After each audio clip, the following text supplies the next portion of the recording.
آج کی تاریخ کے اندر بھی لوگ یزید کی حمایت کا دم کرتے ہیں۔ یزید استعارہ ہے ظلم و جبر کا، جور و زیادتی کا۔ کس طرح کوئی یزید کے ساتھ کھڑا ہو سکتا ہے؟ جس کے ساتھ کوئی کھڑا ہو اس کو کچھ تو اس کے اندر نظر آنا چاہیے۔ اور پھر مجھے بتائیے کہ ایک طرف امام حسین ہو، ایک طرف یزید کھڑا ہے جس پہ پوری تاریخ کی گواہیاں ہیں کہ وہ شرابی تھا، وہ بندروں کے ساتھ کھیلتا تھا، اس کی پرورش ایک عیسائی قبیلے میں ہوئی، اس کی ماں کو طلاق دے دی تھی حضرت امیر معاویہ رضی اللہ تعالیٰ عنہ، اور جا کے ایک قبائلی علاقے میں اپنی ماں میسون کے ساتھ اپنے نانا بہدل کی تربیت کے اندر اس نے شب و روز گزارے ہیں اور پروان چڑھا ہے۔ ایک وہ ہے، اور دوسری طرف جس نے حضور کا لعاب لیا، حضور کے کندھوں پہ کھیلا، آغوش میں پرورش پائی، حضور علیہ السلام کے کندھوں پہ سوار ہوا، حضور سجدے میں ہیں تو حالت سجدہ میں حضور کی پشت پہ بیٹھا، حضور علیہ السلام کی قربت کا نور پایا،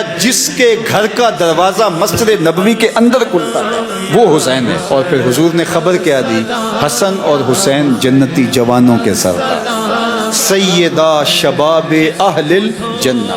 ایک طرف وہ کھڑا ہے جس کو حضور کی زبان سے جنتی جوانوں کا سردار کہا گیا، اور دوسری طرف ایک ایسا شخص کہ جس کی زندگی گناہوں سے، بدکاریوں سے، شریعت کی خلاف ورزیوں سے، جور و جبر، ظلم اور زیادتیوں سے بھری پڑی ہے۔ دوسری جانب وہ کھڑا ہے، میں تو نہیں موازنہ کرتا، موازنہ ہے ہی نہیں، چے نسبت خاک را بعالم پاک، کہاں حسین ابن علی اور کہاں یہ ناپاک شخص۔ اب اگر کوئی یزید کے لیے نرم گوشہ رکھتا ہے تو 100 بار رکھے، کند ہم جنس با ہم جنس پرواز، کبوتر با کبوتر باز با باز۔ اب اس کا میلان اگر یزید کی طرف ہے تو ظاہر ہے گندگی کا کیڑا کدھر جائے گا؟ گندگی کا کیڑا پھولوں کی طرف تو نہیں آ سکتا، اس لیے جس کی جو جنس ہوگی اس کو وہی قرار ملے گا۔ میں کہتا ہوں تمہیں یزید مبارک، ہمیں حسین ابن علی مبارک۔ اللہ اکبر۔ اللہ نے حسین ابن علی کو جو عظمتیں عطا فرمائی ہیں، جو رفتیں عطا فرمائی، جو شانیں عطا فرمائی، تو ہمارے لیے اتنا کافی ہے کہ حضور نے فرمایا کہ وہ جنتی جوانوں کے سردار ہیں۔ یہ معال کار ہے، یہ انجام کار ہے، یہ حضور نے ان کے معاد کو بیان کیا۔ مجھے بتاؤ، جو باطل پر لڑے اور بغاوت کرے اور عدول کرے اور وہ جنتی جوانوں کا سردار بن جائے، ایسا تو ممکن نہیں ہے۔ یہ بات ذہن میں رکھو، جنت کی سرداری اسے ملے گی جو کرائیٹیریا پہ پورا اترے گا۔ یہ رب کا نظام ہے۔ جو جنتیوں کا سردار ہے اس کے سجدے دیکھو، اس کا رکوع دیکھو، اس کا قیام دیکھو، اس کی عبادتیں دیکھو۔ کسی نے کہا کہ حسین ابن علی نے شہزادوں کی طرح زندگی گزاری اور کربلا میں آ کے شہید ہو گئے۔ او میاں تم بھول گئے ہو، 26 ہجری میں کون تھا جس نے طرابلس کی جنگ لڑی تھی؟ 30 ہجری میں جنگ جرجان کے لیے کون گیا تھا؟ کون تھا جو میمنہ اور میسرہ پہ اپنے بھائی کے ساتھ کھڑا ہوتا رہا؟ تاریخ سے تم نے کبھی پردہ اٹھا کے دیکھا ہی نہیں۔ یہ حسین صرف مسلح پہ بیٹھا نظر نہیں آئے گا، یہ کئی جنگوں کے اندر کھڑا نظر آئے گا۔ حسین ابن علی نے جنگیں بھی لڑی ہیں اور سجدے بھی کیے ہیں، اور جو سجدہ حسین نے کیا آج تک کوئی کر ہی نہیں سکا۔ اللہ اکبر۔ حسین ابن علی نے سجدہ کیا ہے اور حالت سجدہ میں ان کا سر دست قاتل نے کاٹا ہے۔ ہمارے لیے باعث فخر ہے کہ ہم حسین ابن علی کے ماننے والے ہیں، اور قیامت کے دن حسین ابن علی کے جھنڈے کے سائے تلے ہوں۔ یہ ہمارا اعزاز ہے، یہ ہمارا فخر ہے۔ اہل بیت کا پیار کتابوں سے نہیں ملتا۔ دین مجو اندر کتب اے بے خبر، علم و حکمت از کتب دین از نظر۔ تو یہ بات سن لو، پلے باندھ لو، اہل بیت رسول کا پیار یہ تمہاری تحقیق کا نتیجہ نہیں ہو سکتا، یہ کتابوں کی کتابیں پڑھ جانے کے نتیجے میں نہیں ہو سکتا۔ اہل بیت کا پیار پاکیزہ ماؤں کی گودوں سے ملتا ہے، تو ہمیں ماؤں کی گود سے حسین ابن علی کا پیار ملا ہے۔ اور اقبال نے کہا تھا، نام تو از پدر آموختم، حضور آپ کا نام میں نے اپنے باپ سے سیکھا تھا۔ یہ کتابوں سے نہیں ملتا، یہ باپ کی آغوش سے ملتا ہے، یہ ماں کی گود سے ملتا ہے۔ اللہ تعالیٰ اہل بیت رسول کی محبت ہمارے رگ و ریشہ میں محو نفوذ کر دے۔ اور یہ بات ذہن میں رکھیے کہ اہل بیت کی محبت اصحاب رسول کے ساتھ کسی عداوت کا سبب نہیں بنتی، اور یہ بھی ذہن میں رکھیے کہ اصحاب کی محبت اہل بیت کے ساتھ دشمنی اور بغاوت کا ذریعہ نہیں بنتی. اہل بیت نبوت بھی ہماری آنکھوں کے تارے ہیں اور اصحاب پیغمبر بھی ہمارے دلوں کا قرار اور سکون ہے. اور صحابہ کے لیے اہل بیت کی محبت دیکھیے اور اہل بیت کے لیے صحابہ کی محبت دیکھیے. صحابہ اگر اہل بیت کو حضور کے کندھوں پہ دیکھتے ہیں تو حضرت عمر کیا بول رہے ہیں؟ واہ واہ کیسی سواری میسر آئی حسنین کو. تو حضور مسکرا کے کہتے ہیں عمر سواری دیکھتے ہو سوار بھی تو دیکھو. اللہ اکبر. اور ادھر حضرت امام باقر سے پوچھا جاتا ہے سیدنا صدیق اکبر اور حضرت سیدنا عمر کے بارے میں تو وہ بولتے ہما امامان عادلان کانا علی الحق و ماتا علی الحق. وہ امام تھے، حق پہ قائم رہے، ان کا انتقال بھی حق پہ ہوا ہے. تم نے کہاں سے دین لیا ہے؟ اقبال بولا تو کہ نشناسی خفیرہ از جلی ہوشیار باش، اے گرفتار ابو بکر و علی ہوشیار باش. کہا یہ تیرے ساتھ ایک دھندا کیا گیا ہے کہ دو کو الگ الگ جو حضور علیہ الصلوۃ والسلام کے سینے سے پھوٹتی ہوئی ضیائیں تھی، مشکات نبوت کا نور تھی، حضور کی تربیت کا عکس تھے. ایک حضور کا خون ہے، ایک حضور کی تربیت کا رنگ ہے. ان دونوں کو الگ الگ خانوں میں بانٹ دیا گیا اور یہ امت کو تقسیم کرنے کا ایک مکروہ دھندا تھا. تو کہ نشناسی خفی راز جلی ہوشیار باش، اے گرفتار ابو بکر و علی ہوشیار باش. یزید حج بیت اللہ کے بعد مدینہ المنورہ آیا اور شراب کی ایک مجلس بپا کی. حضرت امام حسین رضی اللہ تعالی عنہ جب وہاں پہنچے تو شراب کی پھیلی ہوئی بدبو کو محسوس کرتے ہوئے فرمایا یہ بو کیسی ہے؟ تو نشے میں دھت یزید بولا یہ شام میں بنتی ہے. اور ایک جام منگوایا اور اس کو پیتے ہوئے دوسرا جام حضرت امام حسین رضی اللہ تعالی عنہ کی طرف بڑھاتے ہوئے کہا ابا عبداللہ لیجئے.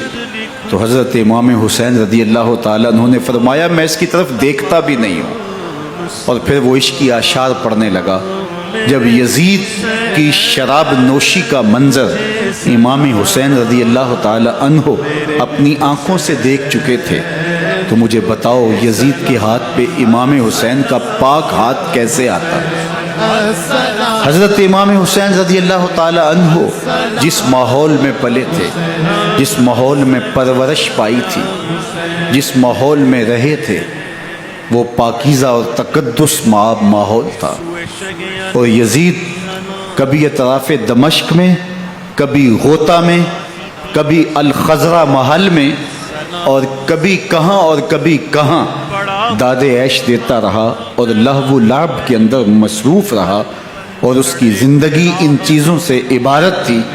وہ محرمات کو حلال قرار دیتا، شراب نوشی اس کی ہڈیوں میں رچی ہوئی تھی اور شریعت بیضا کا مذاق اڑایا کرتا. اور حسین ابن علی رضی اللہ تعالی عنہ کی دوستیاں جن لوگوں سے تھی وہ عبداللہ ابن عباس تھے، عبداللہ ابن عمر تھے، حضرت عبد الرحمن بن ابو بکر رضی اللہ تعالی عنہ تھے. یزید تو جوا کھیلتا رہا، یزید تو قمار بازی کرتا رہا، یزید تو شراب نوشی کرتا رہا اور حسین ابن علی مسجد نبوی کے منبر میں حضور کے پہلوؤں میں بیٹھتے رہے. اللہ اکبر. حسین کے لیے پیغمبر کے سجدوں کو طول دیا جا رہا ہے. حضرت سیدہ فاطمہ الزہرا رضی اللہ تعالی عنہ کے گھر کے قریب سے گزرے تو حضرت امام حسین کے رونے کی آواز آ رہی تھی. تو آقا کریم علیہ السلام نے فرمایا کہ فاطمہ حسین کو چپ کرواؤ. الا تعلمی ان بقاءہ یوزینی، تو جانتی نہیں حسین کا رونا مجھے دکھ دیتا ہے. حسین ابن علی کو حضور رونے نہیں دیتے تھے، ان کو دکھی نہیں ہونے دیتے تھے، کیونکہ رسول اللہ صلی اللہ علیہ وسلم جانتے تھے کہ یہ کتنے دکھ سہے گا، کتنی تکلیفوں سے گزرے گا اور کتنے مصائب سہے گا. زمانے نے وہ گھڑیاں بھی دیکھی کہ حضرت حذیفہ بن یمان رضی اللہ تعالیٰ عنہ فرماتے ہیں کہ میں حضور کی خدمت میں نماز مغرب کی ادائیگی کے لیے حاضر ہوا اور میں نے یہ اجازت خاص طور پہ اپنی ماں سے اس شرط پہ لی تھی کہ امی آپ مجھے اجازت دیں، میں حضور کی خدمت میں حاضر ہوتا ہوں، مغرب کی نماز بھی ادا کروں گا اور پھر حضور سے عرض کروں گا حضور میرے لیے اور میری ماں کے لیے بخشش کی دعا کر دیجئے. ماں نے اس شرط پہ اجازت دے دی اور میں حضور کی خدمت میں آ گیا، نماز مغرب ادا کی، سلام پھرا، لیکن حضور عبادات میں، ذکر میں، نوافل میں ایسے مشغول ہوئے کہ میں آرزو رکھنے کے باوجود بھی عرض نہ کر سکا۔ خیر نماز عشاء کا وقت ہوا، اذان پکاری گئی، حضور مصلی پہ آئے، نماز پڑھی، سلام پھرا اور حضور اٹھے اور کاشانہ اقدس کی طرف چل دیے۔ اب میرے دل میں یہ خیال رہ کے آ رہا تھا کہ ماں کو کیا جواب دوں گا، میں تو حضور سے بخشش و مغفرت کی دعا کروا ہی نہیں سکا۔ جب حضور چل پڑے تو غیر ارادی طور پہ میں بھی حضور کے پیچھے چل پڑا، تو حضور نے رخ پھیرے بغیر فرمایا من ھذا، میرے پیچھے پیچھے کون آ رہا ہے؟ پھر خود ہی کہا حذیفہ تو نہیں؟ تو میرا دل دھڑک رہا تھا، قلت نعم، میں نے کہا جی حضور میں حذیفہ ہوں۔ فرمایا ما حاجتوں کا غفر اللہ لکا ولأمکا، کیا کام ہے، اللہ تجھے بھی بخش دے، تیری ماں کو بھی بخش دے۔ اب جو کام تھا وہ جنبش لب سے پہلے ہی ہو گیا، یہاں تو لفظوں کا سہارا بھی نہیں لینا پڑتا، وہ بند لبوں کی بولیاں بھی سنتے ہیں۔ اقبال بولا اے فروغت صبح آثار و دہور، چشم تو بینندائے ما فی الصدور، تیری نظر تو سینوں کے چھپے راز بھی دیکھتی۔ تو کہا ما حاجتوں کا غفر اللہ لک ولأمک، اللہ تجھے بخش دے، تیری ماں کی بھی مغفرت کر دے، کیا کام ہے۔ اب جو کام تھا وہ تو ہو گیا، تو میرے حضور نے ارشاد فرمایا حذیفہ سنو، ابھی ایک فرشتہ آیا ہے جو اس سے قبل دھرتی پر پہلے کبھی نہیں آیا، آج پہلی مرتبہ اللہ سے اجازت لے کے دو کام کرنے آیا ہے، ایک تو مجھے سلام کرنے آیا ہے اور دوسرا خوشخبری دینے آیا ہے کہ آپ کی بیٹی فاطمہ جنتی عورتوں کی سردار ہے اور حسن اور حسین جنتی جوانوں کے سردار۔ یزید صرف دمشق میں ہی نہیں بیٹھتا، وہ دنیا کے ہر خطے اور ہر کونے میں موجود ہوتا ہے، اس لیے کوفہ بھی صرف عراق میں ہی نہیں ہے، دنیا کے ہر گوشے میں کوفہ پایا جاتا ہے۔ جہاں بھی ظالم کو سپورٹ کرنے والے اور خاموشی اختیار کرنے والے اور ظلم کے خلاف آواز اٹھانے والے نہ ہو اور اپنے مفاد کے لیے چند ٹگوں سے سودا کرنے والے موجود ہوں تو وہ کوفہ ہی ہوا کرتا ہے۔ تو زمانے نے آج بھی کوفہ اور آج بھی فرات اور آج بھی دمشق کے منظر اپنی آنکھوں سے دیکھے ہیں، لیکن میں دیکھتا ہوں کہ آج وہ ملبے کے اوپر بیٹھے ہوئے بچے میرے مصطفیٰ پہ درود پڑھ رہے ہیں۔ اللہ اکبر، وہ خواتین جن کی گودوں سے بچے چھین لیے گئے اور وہ بمبوں کی نظر ہو گئے، وہ ان ملبوں کے اوپر بیٹھ کر کے درود میرے مصطفیٰ پہ پڑھے۔ تو یہ کربلائے اثر کی زینب کا یہ جذبہ ہے، کربلائے اثر کے علی اصغر کا یہ جذبہ ہے، تو پھر زینب مدینے کی طرف منہ کر کے کیوں نہیں کہے گی اے محمد تمہارے اوپر فرشتوں کا درود نازل ہے۔ اللہ اکبر۔ پھر وہ 6 ماہ کے بچے استقامت کے کوہ گراں کیوں نہیں بنیں گے؟ تو آج ان سے حرارت لے کر کے یہ طاقت اور توانائی اس دور کے بچوں کے اندر پیدا ہو گئی، اور اگر دنیا کے سامنے حسین ابن علی کی مثال نہ ہوتی تو ظلم اور جور اور جبر اور زیادتی کے مقابلے میں کھڑا ہونے کی کہیں کوئی ہمت نہ کرتا۔ حضرت امام حسین رضی اللہ تعالیٰ عنہ کا قیام قیامت تک کے لیے لوگوں کو کھڑا کرنے کا ایک سبب اور ذریعہ بنا، اور آپ کا سجدہ اللہ کے حضور بندگی کا سلیقہ سکھا گیا کہ دیکھیے کہ برستے تیروں کے اندر بھی سجدہ قضا نہیں ہو، اور آج حسین ابن علی کے ماننے والے اپنی اللہ کے حضور سر بسجود ہو کر اپنی نیازمندیوں کا اظہار کریں۔ مسلمان اللہ کا نیاز مند ہے، اس کا غلام ہے اور اس کا نوکر ہے، اور کسی ظالم، کسی جابر اور کسی یزید اور کسی فاسق اور ابن زیاد اور کسی شمر اور کسی خولی کے آگے سر نگو ہونے والا نہیں ہے۔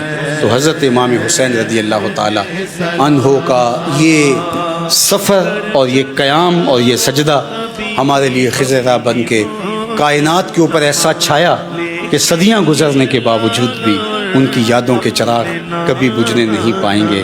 حضرت امام حسین رضی اللہ تعالی عنہ کے لیے ہماری عقیدتیں، ہماری محبتیں، ہمارا سب کچھ قربان۔ جب حضرت امام حسین کو شہید کر دیا گیا تو ان کے سر نیزوں کی نوک پہ چڑھا دیے گئے۔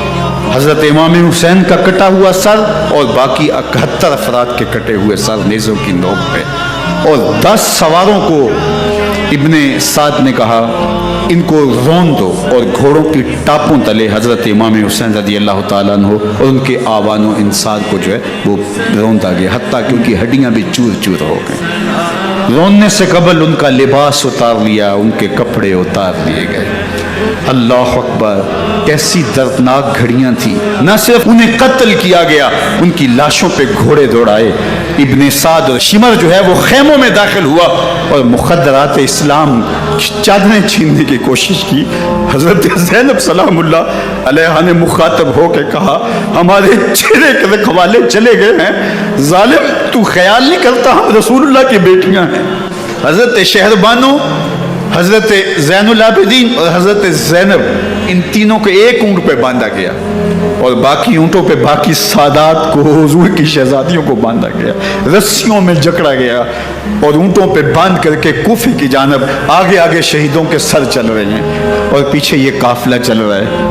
اور جب یہ قافلہ وہاں سے گزرا جہاں لاشیں پڑی تھی، امام زین العابدین 14 سال کے تھے اور بیمار تھے اور ان کا حوصلہ نہ ہوا، وہاں غشی ان کے اوپر آنے لگی۔ اور وہ منظر کہ پھر جب ان کی یہ حالت ہوئی تو پھر سیدہ زینب سلام اللہ علیہا، جنہوں نے ابھی تک بڑے حوصلے کے ساتھ ساری مشکلات کا مقابلہ کیا تھا، اب ان کے بندھن ٹوٹ گئے اور آنکھوں سے آنسو بہنے لگے۔ اور سیدہ زینب تھے امام حسین رضی اللہ تعالیٰ عنہ کی لاش پہ کھڑے ہو کے، اور وہ روندی ہوئی لاش، ٹوٹی ہوئی ہڈیاں اور وہ پریشاں بدن، کٹا ہوا سر، نیزے کی نوک پہ حضرت سیدہ زینب نے مدینے کی طرف منہ کر کے حضور سے فریاد کی، رسول اللہ، اے پیارے آقا، اے ہمارے نانا محترم، یہ دیکھیے آپ کا حسین پڑا ہوا ہے، بدن سے کپڑے اتار لیے گئے، حضور آپ کی اولاد کاٹ دی گئی، حضور دیکھیے آپ کی بیٹیوں کے ہاتھ باندھ دیے گئے ہیں، اونٹوں پہ کس دیا گیا ہے۔ اور وہ منظر کتنا دلگداز تھا جب اہل مدینہ زینب سے پوچھتے تھے، زینب حسین کہاں ہے؟ بے مروت بے وفا، تیرا بھی کیا افسانہ ہے، جس نے اپنی ہی شمع کو گل کیا تو وہ پروانہ ہے۔ اپنے پیغمبر کے شہزادوں کو اور اپنے پیغمبر کی شہزادیوں کو جو دکھ اس امت نے دیے، یہ کائنات کی ایک انوکھی داستان ہے۔ اللہ ہمیں اسوہ شبیری پہ عمل کی توفیق عطا کرے اور ان کے نقوش پاک کی برکتیں دے، اہل بیت کی محبت ہماری روحوں میں جذب کر دے۔